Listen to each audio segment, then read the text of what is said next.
साथियों, आज से करीब 4.5 अरब साल पहले हमारी धरती का निर्माण हुआ था, जिसके बाद धरती पर जीवों के रहने लायक माहौल बनने में करीब 80 लाख साल बीत गए और करीब 3.7 अरब साल पहले धरती पर जीवन की शुरुआत हुई थी।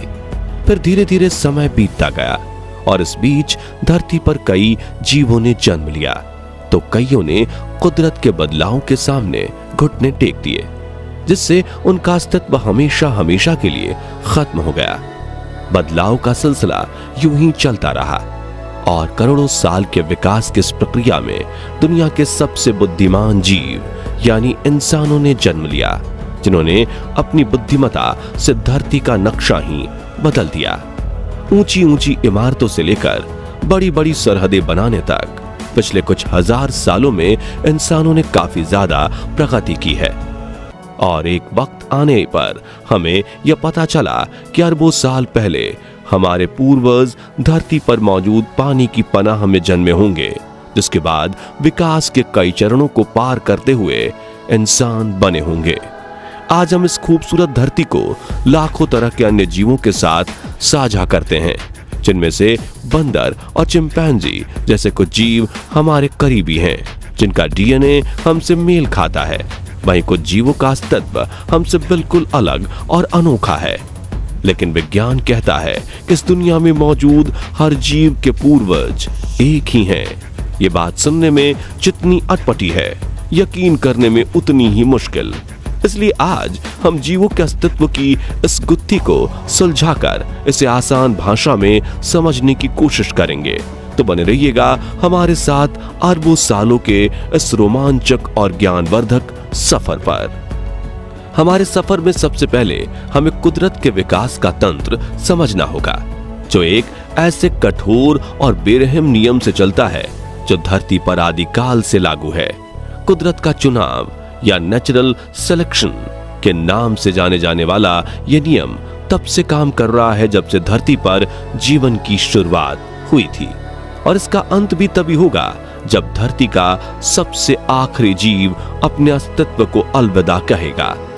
अरबों सालों से जीवों का आकार, उनकी बनावट और खूबियां धरती पर उनके वजूद को बनाए रखने में सबसे अहम साबित हुई हैं। इस बात को समझने के लिए कछुए के नवजात बच्चों को देखिए, जिन्हें जल्द से जल्द रेत के टीले पार करते हुए शिकारियों से बचकर समंदर के किनारे तक पहुंचना है।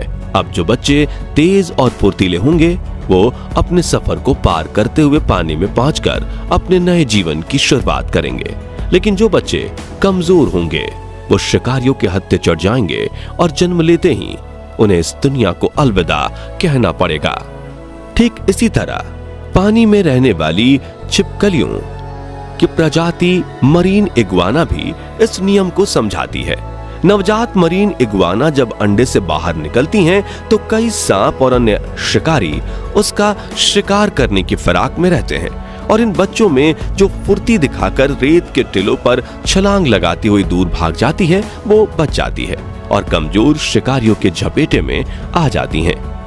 साथियों, आज से करीब 4.5 अरब साल पहले पृथ्वी का निर्माण हुआ था, लेकिन अपनी सतह पर पृथ्वी की तेज गति, अंतरिक्ष से गिर रहे उल्कापिंड और ज्वालामुखियों की गर्म लावा के बीच पृथ्वी पर जीवन संभव नहीं था। लेकिन यही उल्कापिंड धरती पर पानी, नमक और अन्य मिनरल्स लेकर आए। धीरे धीरे धरती की सतह का तापमान कम हुआ और आज से करीब 3.7 अरब साल पहले धरती कुछ जीवों के रहने लायक ग्रह बन चुकी थी। इस दौरान भी धरती पर उल्कापिंडों का गिरना जारी था, और ये उल्कापिंड जब समंदर के पानी में गिरे तो कई तरह के केमिकल रिएक्शंस हुए और धरती पर पहले माइक्रोबियल जीव का जन्म हुआ था, जिसे हम यूनिसेलुलर बैक्टीरिया के नाम से भी जानते हैं। यानी हम यूं कह सकते हैं कि धरती के सबसे पहले जीव का जन्म केमिस्ट्री से हुआ था, जिसके बाद कई लाख साल तक इन बैक्टीरियाज ने अपने तादाद को बढ़ाया और समंदर की चारों ओर फैल गए। और विकास की इस प्रक्रिया में सौर मंडल के जन्मदाता सूर्य ने अपना योगदान देना शुरू किया। दरअसल जैसे जैसे सूर्य की रोशनी पृथ्वी पर पड़ी थी तो समंदर के पानी ने इस रोशनी को अवशोषित करना शुरू किया।